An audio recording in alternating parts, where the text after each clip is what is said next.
To prevent me from being jealous of my stepmother's son, my dad implemented a family point system. Washing dishes earned 1 point, and getting a perfect score on a test earned 10 points. Accumulating 1,000 points meant you could make a wish come true. When my stepbrother broke a vase, Dad said it was a sign of good luck and awarded him 50 points. When I insisted on going to school with a fever, Dad said I was trying to garner sympathy and deducted 100 points. I scrambled to scrape together every point I could, all for that exorbitant math Olympiad registration form. On the day I finally accumulated enough points, my stepbrother cried and said he wanted a pair of limited edition sneakers. Dad immediately emptied my points. We're family. Your points are your brother's points too. A loud crash came from the living room. I was in my room, grinding away at Olympiad math problems. My hand slipped, and the pen tip drew a long black line across the paper. I knew that sound all too well. Last time, when I was washing dishes, I accidentally broke a cheap white plate. My dad, Gary Mills, deducted 50 points. The reason? Carelessness and damaging public property. 50 points. I would have to get 5 perfect scores in exams or wash 50 dishes to earn that back. The living room was dead silent. I put down my pen and pushed the door open.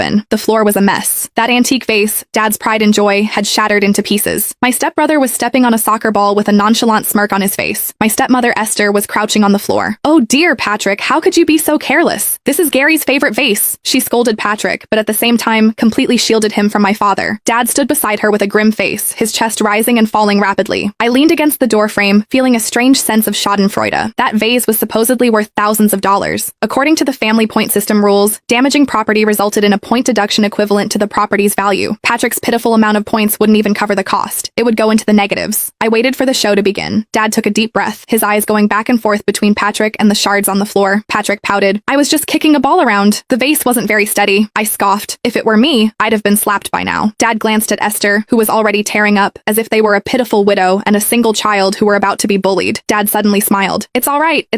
Dad waved his hand. "There's an old saying, breaking a vase brings good luck. This will bring good luck to our family." I was stunned. Bring good luck? Last week, when I broke a plate, he called me a good for nothing. Dad walked over to the large whiteboard on the wall. He picked up a whiteboard marker and wrote under Patrick's name. "Patrick is energetic and brings life to the house. He broke a vase to bring good luck to our family, plus 150 points." I couldn't stand it and rushed out of the room. "Dad, the plate I broke only cost $5, yet you deducted 50 points from me. This vase is worth thousands, and you're giving him points?" Dad turned around, the smile instantly disappearing from his face. "How old are you, Myra? Why do you have to make things difficult for your younger brother?" "It's not making things difficult. It's about your rules." I pointed to the whiteboard. "You said everyone would be treated equally in the family point system. I'm doing this for the sake of this family's harmony." Dad slammed the marker on the table. "I'm Patrick's stepfather. If I'm too strict with Patrick, people will say I'm abusing him. I'm strict with you because I'm your father and I have high hopes for you. Don't you understand that?" It was always this same excuse. To avoid suspicion, for the sake of his reputation, for optics, he treated his own daughter like dirt and his stepson like treasure. I can't accept it.